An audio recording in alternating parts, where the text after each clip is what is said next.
नमस्कार दोस्तों, in a major development India engages with Taliban yet India to recognise तालिबानी regime. India and तालिबानी establishment के बीच टॉप लेवल्स की टॉक्स हुई हैं। हमारी तरफ से फॉरेन सेक्रेटरी एंड अफगानिस्तान की तरफ से फॉरेन मिनिस्टर दुबई में मिले, जहां वेरियस इश्यूज पर डिस्कस किया गया।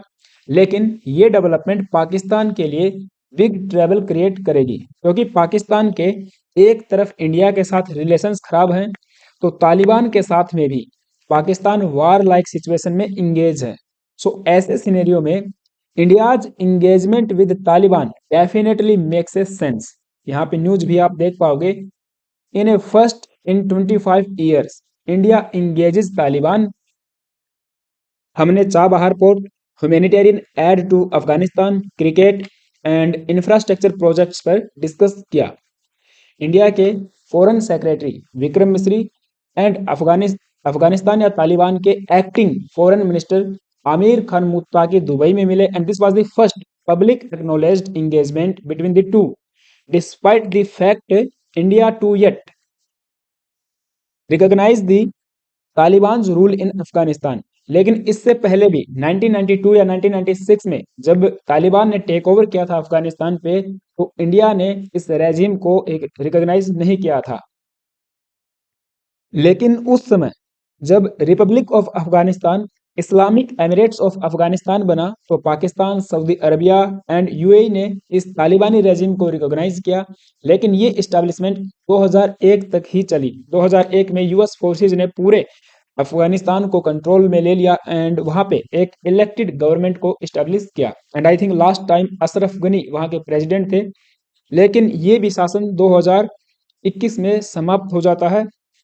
2021 में यूएस फोर्सेस अफगानिस्तान को छोड़ के चले जाती हैं। जो बाइडेन ने अनाउंस किया कि वो अफगानिस्तान को छोड़ देंगे, क्योंकि यूएस गवर्नमेंट पे अमेरिकन का एक प्रेशर आ रहा था कि यूएस के जो सोल्जर्स हैं वो बेवजह अफगानिस्तान में मारे जा रहे हैं। तो ऐसे में यूएस अपनी फोर्सेस को विड्रॉ कर लेता है फ्रॉम अफगानिस्तान, और 2021 में फिर से तालिबान कंट्रोल कर लेता है पूरे अफगानिस्तान पे। तो इसके बाद दुनिया के ऑलमोस्ट सभी देशों के साथ अफगानिस्तान के कहें या तालिबान के कहें रिलेशंस खराब हो जाते हैं, या कहें कि जो डिप्लोमेटिक रिलेशंस थे वे टूट जाते हैं। इंडिया के साथ में भी हमने देखा हमारे डिप्लोमेटिक रिलेशंस टूट गए। दोनों देशों में जो एम्बेसीज हैं उनको शट डाउन करना पड़ा। हमारे डिप्लोमेट्स को हमने वापस बुला लिया। तालिबानी डिप्लोमेट्स यहाँ से यूएस या ईरान या फिर आप कहिए कि रसिया में जो है इंडिया छोड़ के भाग जाते हैं। और जब हमारी मिनिस्ट्री ऑफ एक्सटर्नल अफेयर से पूछा गया कि क्या इंडिया तालिबान रेजिम को रिकॉग्नाइज करेगा, तो मिनिस्ट्री ऑफ एक्सटर्नल अफेयर ने एक स्टेटमेंट में कहा, no change in India's position on not recognising Taliban, but despite non recognition India लगातार तालिबान के साथ इंगेज करता रहा, क्योंकि हमने हैवी इन्वेस्टमेंट्स अफगानिस्तान में की हुई है। अफगानिस्तान के जो लोग हैं उनके साथ हमारे रिलेशंस काफ़ी अच्छे हैं। हम लोग हिस्टोरिकली एंड कल्चरली एक दूसरे से जुड़ाव महसूस करते हैं। तो इंडिया एक ऑब्लिगेशन भी समझता है कि अफगानिस्तान में ह्यूमैनिटेरियन एड उनको देनी है, वहाँ के लोगों की जो लाइफ है उसके वेलबींग के लिए भी काम करना है।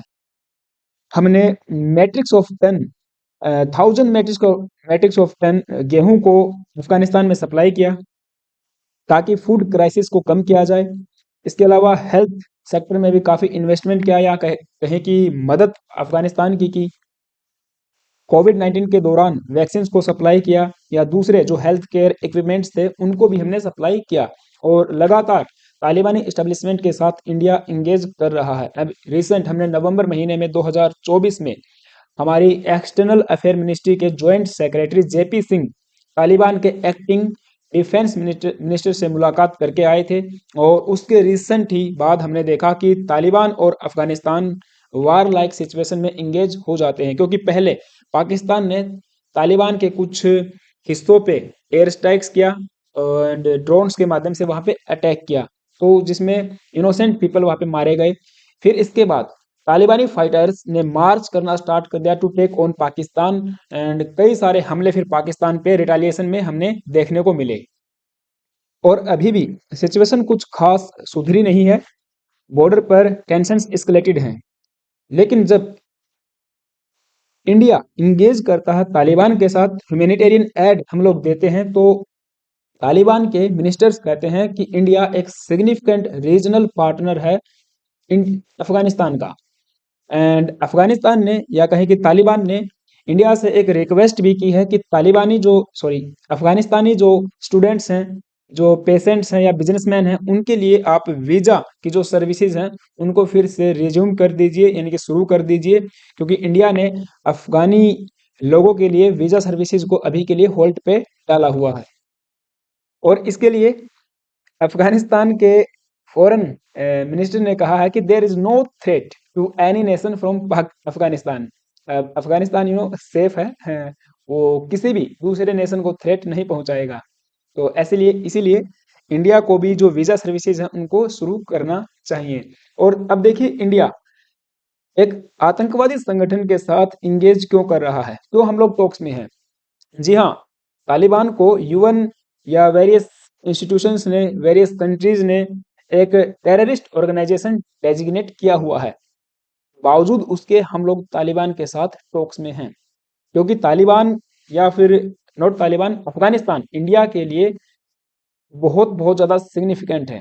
अब इन पॉइंट्स पे बात करेंगे, लेकिन उससे पहले आप सभी से छोटी सी रिक्वेस्ट है, यदि आप चैनल पे नए आए हो तो प्लीज़ गाइज एक सब्सक्राइब करना एंड बेल आइकन प्रेस करना। नाउ इंडिया अफगानिस्तान रिलेशंस, तो देखिए हमारे जो संबंध हैं वो ऐतिहासिक हैं, वो बहुत ज़्यादा पुराने हैं। हम लोग बहुत ज़्यादा इतिहास में तो नहीं जाएंगे, but India and Afghanistan strong relationship enjoy करते हैं based on historical and cultural links. And Afghanistan has been suffering wars and civil strife for decades and remains one of the poorest country in the world। तो ऐसे में India Afghanistan के reconstruction and rehabilitation के लिए significant role अदा कर रहा है। इंडिया ने कहा, we believe that democracy and development are the key instruments to ensure that Afghanistan becomes a source of regional stability. और हमारे लिए अफगानिस्तान एक स्ट्रेटजिक पार्टनर है। हमारे स्ट्रेटजिक पार्टनरशिप की शुरुआत साल 2011 में होती है, जब अफगानिस्तान के president Hamid Karzai and India के जो प्राइम मिनिस्टर थे डॉक्टर मनमोहन सिंह, दोनों ने एक स्ट्रेटजिक पार्टनरशिप एग्रीमेंट को साइन किया था। हमने कमिट किया था अफगानिस्तान को कि इंडिया असिस्ट करेगा to build Afghanistan infrastructure and institutions, education, technical assistance and other sectors में भी इंडिया अफगानिस्तान में इन्वेस्ट करेगा। और हमारी जो एक कमिटमेंट है ये रिफ्लेक्ट होती है इन अवर एक्सटेंसिव डेवलपमेंटल असिस्टेंस प्रोग्राम इन अफगानिस्तान। आप देखिए, $2 बिलियन की हेल्प हमने अब तक अफगानिस्तान को की है, and it makes India the 5th largest bilateral donor in Afghanistan after US, UK, Japan and Germany. हालांकि US, UK, Germany and Japan से अब अफगानिस्तान को इतनी हेल्प नहीं मिल रही, बट इंडिया अब भी तालिबानी रेजिम को फाइनेंशियली सपोर्ट करने के लिए तैयार है।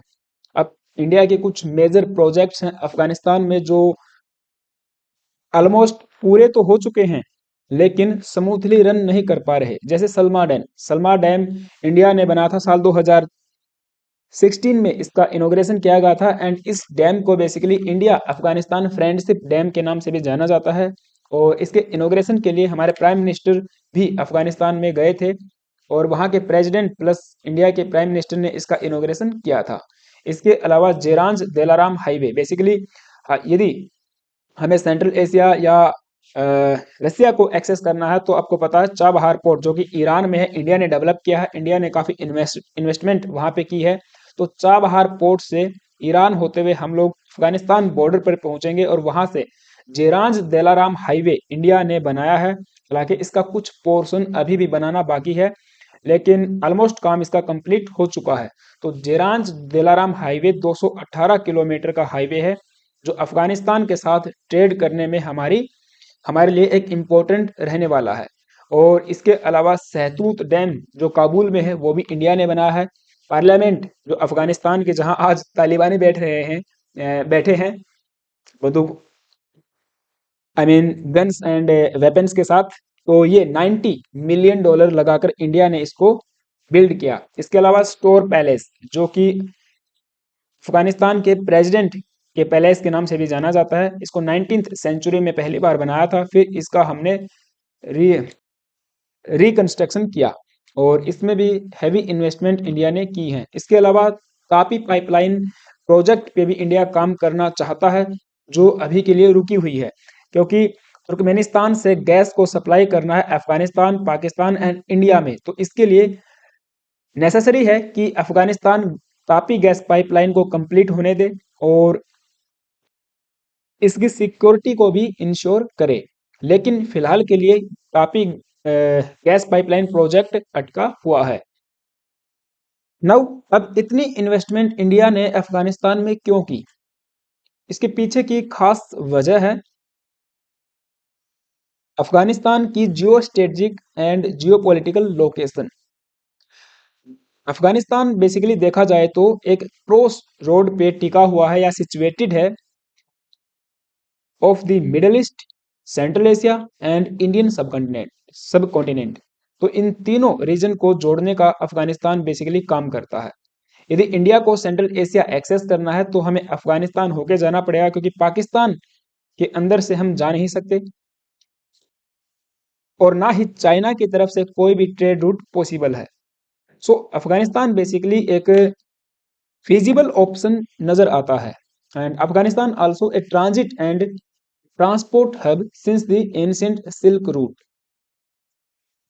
वैसे अफगानिस्तान 6 देशों के साथ अपने बॉर्डर्स शेयर करता है, जिसमें इंडिया भी शामिल है। जी हाँ, आपको बता दूं इंडिया के साथ में भी अफगानिस्तान का 106 किलोमीटर का बॉर्डर शेयर होता है।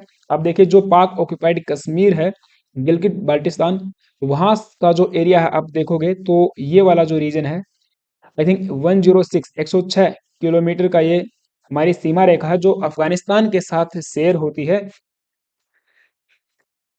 बिकॉज ऑन पेपर तो यही है, क्योंकि हम पूरे गिलगित बाल्टिस्तान एंड पाक ऑक्युपाइड कश्मीर या आज़ाद कश्मीर को इंडिया का हिस्सा मानते हैं।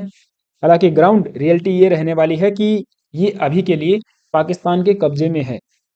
और ये वाला जो कॉरिडोर आपको नजर आ रहा है, जहां तुर्कमेनिस्तान और चाइना के साथ में भी थोड़ा सा सीमा अफगानिस्तान शेयर करता है, इसे वाखान कॉरिडोर कहा जाता है। एंड रिसेंटली पाकिस्तान ने थ्रेटन किया था अफगानिस्तान को कि इस वाखान कॉरिडोर का कनेक्शन पूरे मैनलैंड अफगानिस्तान से काट दिया जाएगा। And Turkmenistan, sorry, Kazakhstan, yes that is Tajikistan के साथ मिलकर पाकिस्तान वाखान कॉरिडोर पे कंट्रोल एस्टेब्लिश कर लेगा। तो इसको लेकर भी इंडिया तजाकिस्तान के साथ टॉक्स में है कि पाकिस्तान के साथ कोई ऐसी डील साइन न की जाए। एंड इंडिया ने दूसरे सेक्टर्स में भी अफगानिस्तान में इन्वेस्टमेंट्स एंड असिस्टेंस किया है, जैसे कि सिक्योरिटी को लेकर, क्योंकि अफगानिस्तान की डोमेस्टिक एंड इंटरनल स्टेबिलिटी पूरे रीजन के लिए क्रूशियल है। And regional balance of power, तो अफगानिस्तान चाइना के इन्फ्लुएंस को काउंटर करने के लिए इंडिया की हेल्प कर सकता है, क्योंकि इंडिया पूरे इस रीजन का, Indian subcontinent and global south का एक लीडर बन के उभरना चाहता है। तो उसमें हमारी अफगानिस्तान यहाँ पे हेल्प कर सकता है, हमारी सॉफ्ट पावर हम यहाँ पे शोकेस कर सकते हैं। एंड कनेक्टिविटी के लिए तो हमने बात की है, कनेक्टिविटी के लिए काफ़ी क्रूशियल रहने वाला है इंडिया के लिए। And energy and resources ambition, क्योंकि अफगानिस्तान में untapped oil and natural gas के भंडार हैं, इवन मिनरल्स के भी वहाँ पे रिसोर्सेज हैं। तो ऐसे में इंडिया म्यूचुअली बेनिफिशियल हो सकता है। इससे अफगानिस्तान को भी फायदा होगा एंड इंडिया को भी फायदा होगा यदि हम इस सेक्टर में भी इन्वेस्टमेंट करें। सो इन सब पॉइंट्स को देखते हुए हम कह सकते हैं कि इंडिया की जो इंगेजमेंट है तालिबान के साथ, जो टॉक्स हम लोग कर रहे हैं, that makes a sense. And इसके अलावा एक पॉइंट यहाँ पे ये भी हम लोग ऐड कर सकते हैं कि पाकिस्तान जिस तरह से इंटेंसिफाई कर रहा है अपने इंगेजमेंट्स को with Bangladesh after the ousted of Sheikh Hasina, जो कि कहीं ना कहीं फेवरेबल चॉइस थी इंडिया के लिए। और करंट जो पपेट एस्टेब्लिशमेंट है उसने संबंध खराब किए इंडिया के साथ में। हमने देखा वेरियस सेक्टर्स में हमारे रिलेशंस को एस्केलेट किया इन्होंने। ऐसे में पाकिस्तान का इस व्यक्ति के साथ हाथ मिलाना, मिलिट्री टॉक्स होना, टॉप लेवल की मीटिंग्स होना, 1972 को भूल जाना, तो ये कहीं ना कहीं इंडिया के लिए ठीक नहीं है। चाहे पाकिस्तान को भी काउंटर करने के लिए, पाकिस्तान को भी जवाब देने के लिए हमने तालिबान के साथ इंगेजमेंट करना जारी रखा है। एंड ये इसलिए भी इम्पोर्टेंट हो जाता है कि जिस व्यक्ति के साथ अभी हमने मुलाकात की है उसने पाकिस्तान को रिसेंटली थ्रेटन किया था कि we will not forget aggression against their homeland. कभी भी ये पाकिस्तान के द्वारा की गई स्ट्राइक्स को भूलेंगे नहीं और उसका मुंह तोड़ जवाब दिया जाएगा। सो ओवरऑल ये एक छोटा सा एनालिसिस था। आई होप कि आपको सारी बातें समझ में आई होंगी। आपका क्या ओपिनियन है मुझे कमेंट बॉक्स में जरूर बताना। एंड हाँ, चैनल पे आप नए आए हो तो प्लीज गाइज एक सब्सक्राइब करना, बेल आइकन को प्रेस करना। Thank you, have a nice day.